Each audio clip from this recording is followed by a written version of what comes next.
அன்புள்ள சகோதர சகோதரிகளே, உங்களுக்கு ஒரு நற்செய்தி.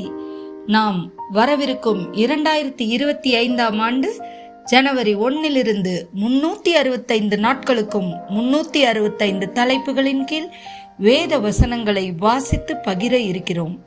நீங்கள் இதை அனுதினமும் கேட்டு தியானித்து ஆசீர்வாதத்தை பெற்றுக்கொள்ளுமாறு கேட்டுக்கொள்கிறோம். அது மட்டுமல்ல, இதை சப்ஸ்கிரைப் செய்து உங்கள் நண்பர்களிடமும் பகிர்ந்து கொள்ளுமாறு அன்புடன் கேட்டுக்கொள்கிறோம். நன்றி.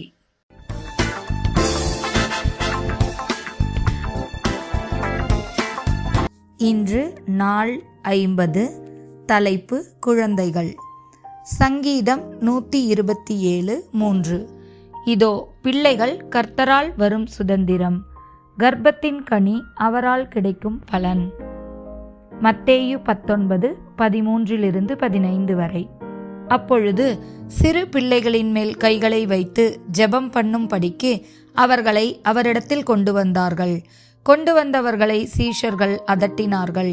இயேசுவோ, சிறு பிள்ளைகள் என்னிடத்தில் வருகிறதற்கு இடங்கொடுங்கள், அவர்களை தடை பண்ணாதிருங்கள், பரலோக ராஜ்யம் அப்படிப்பட்டவர்களுடையது என்று சொல்லி அவர்கள் மேல் கைகளை வைத்து பின்பு அவ்விடம் விட்டு புறப்பட்டு போனார். உபாகமம் 6:6-7. இன்று நான் உனக்கு கட்டளையிடுகிற இந்த வார்த்தைகள் உன் இருதயத்திலே இருக்க கடவது. நீ அவைகளை உன் பிள்ளைகளுக்கு கருத்தாய் போதித்து, நீ உன் வீட்டில் உட்கார்ந்திருக்கிற போதும், வழியில் நடக்கிற போதும், படுத்துக்கொள்கிற போதும், எழுந்திருக்கிற போதும் அவைகளை குறித்து பேசி. எபேசியர் 6:1-4 வரை. பிள்ளைகளே, உங்கள் பெற்றோருக்கு கர்த்தருக்குள் கீழ்ப்படியுங்கள், இது நியாயம். உனக்கு நன்மை உண்டாயிருப்பதற்கும் பூமியிலே வாழ்நாள் நீடித்திருப்பதற்கும் உன் தகப்பனையும் உன் தாயையும் கனம் பண்ணுவாயாக என்பதே வாக்குத்தத்தமுள்ள முதலாம் கற்பனையாய் இருக்கிறது. பிதாக்களே, நீங்களும் உங்கள் பிள்ளைகளை கோபப்படுத்தாமல் கர்த்தருக்கேற்ற சிற்சையிலும் போதனையிலும் அவர்களை வளர்ப்பீர்களாக. கொலோசேயர் 3:20-21. பிள்ளைகளே, உங்களை பெற்றோருக்கு எல்லா காரியத்திலேயும் கீழ்ப்படியுங்கள், இது கர்த்தருக்கு பிரியமானது. பிதாக்களே, உங்கள் பிள்ளைகள் திடனற்று போகாதபடி அவர்களுக்கு கோபமூட்டாதிருங்கள். நீதிமொழிகள் 13:24. பிரம்பை கையாடாதவன் தன் மகனை பகைக்கிறான், அவன் மேல் அன்பாய் இருக்கிறவனோ அவனை ஏற்கனவே தண்டிக்கிறான்.